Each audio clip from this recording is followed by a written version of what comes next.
Ces Jeux à Marseille, ils vont être spectaculaires et innovants. Déjà, le site est spectaculaire. On a un paysage incroyable, on a une ville qui bouge autour.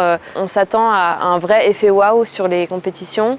Donc maintenant, c'est charge à nous de le rendre au standard olympique pour un été et d'en tirer le meilleur. Il y a eu 5 bâtiments construits et il y a aussi eu la réfection de tous les travaux maritimes. En tout, on va être 1500 à opérer la compétition. On a un gros contingent de volontaires qui sont absolument nécessaires à la bonne tenue de la compétition. La spécificité de la Marina de Marseille dans le projet Paris 2024, c'est que seulement 5% des sites olympiques ont été construits pour ces Jeux et laissés en héritage sur le territoire, et la Marina de Marseille en fait partie.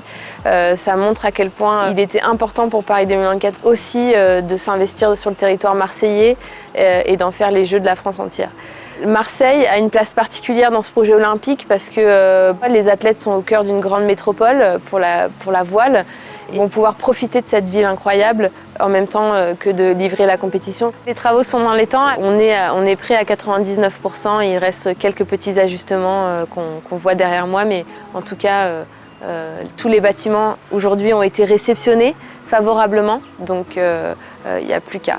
Ça nous tient à cœur que les athlètes y passent un très bon moment et qu'ils puissent se concentrer à 100% sur leur compétition. Donc moi, mon métier, c'est de faire qu'ils n'aient pas à penser où ils mangent, où ils dorment. Moi, je m'occupe de tout. Et après, je passe le relais à Nicolas pour que lui, il organise une belle compétition sur l'eau et qu'eux puissent performer. On fait tout ça pour eux, oui. C'est mon rôle aujourd'hui de vraiment coordonner tout ce qui va se passer sur l'eau, mais aussi à terre. Le choix, il a été fait sur la rade sud de Marseille uniquement. On va y implanter 4 zones de course qui seront parfois activées simultanément, qui vont se coincer entre le frioul, la corniche, les calanques et le large. On a pas mal de contraintes locales liées au plan d'eau, à la réserve des calanques, à des zones de récifs artificiels sur le plan d'eau qui nous ont poussé à développer de nouvelles technologies pour livrer cette compétition. On va s'appuyer sur des bateaux électriques avec des bouées géostationnaires aussi qui permettent de délimiter un parcours sans mouiller d'encre et donc d'endommager les fonds marins. Donc voilà, c'est un projet aussi assez ambitieux sur le plan technique et on espère donner un élan avec cette Olympiade à Marseille. La voile olympique, c'est 10 disciplines, mais la grande nouveauté, c'est qu'on va avoir la moitié des disciplines qui vont voler sur des foils, les planches à voile, les kites et les catamarans.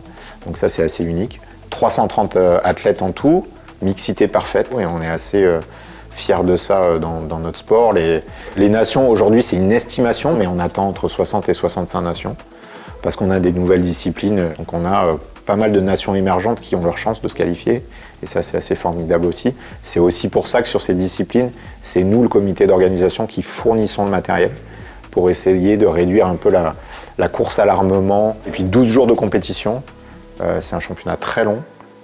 On est une des compétitions les plus longues au JO. 146 courses à livrer en tout, avec des phases de qualification et des phases de finale. Donc voilà, un programme bien chargé.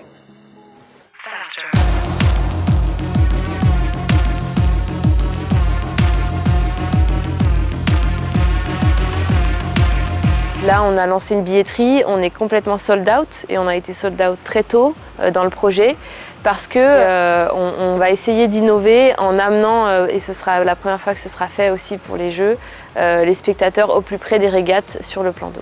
C'est une de nos contraintes, hein. Les bateaux, c'est loin, donc il faut arriver à montrer le show le plus possible. C'est vraiment un enjeu pour nous, le fait de vulgariser la pratique de la voile.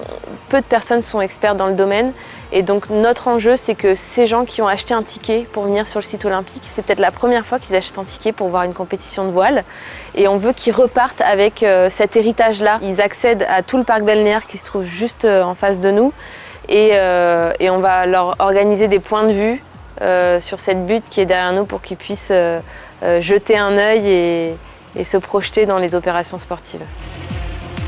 On a une jauge de 12 500 spectateurs pour chaque journée de compétition pendant les Jeux pour la voile à Marseille. Et puis, je dirais, au-delà de notre zone, la force de Marseille, c'est que on a la Corniche, on a les Calanques, on a d'autres plages. Ces accès libres autour du plan d'eau vont être une opportunité pour le public et les curieux de venir s'asseoir sur une plage, sur un rocher côté Calanques, sur la Corniche et d'assister à ce spectacle. On aura des experts, c'est certain, mais je pense qu'on aura aussi beaucoup de curieux et puis des gens qui ont envie de profiter de la plage parce que notre site va permettre aux spectateurs qui auront un billet d'aller se baigner sur notre site aussi. C'est assez unique. Ces jeux, ils vont être incroyables parce que, ça va être des jeux français et ça va être une énorme fierté. Une énorme fierté d'avoir réussi à déjà convaincre le CIO qu'on était capable de le faire avec des valeurs importantes qui sont la gestion du budget, qui sont l'éco-responsabilité, qui sont l'inclusion. Ce sont des valeurs qui n'avaient pas été beaucoup évoquées par le passé et on est en passe de réussir ce défi. C'est pour ça que ces jeux ils seront incroyables et qu'on pourra en être fiers sur des générations.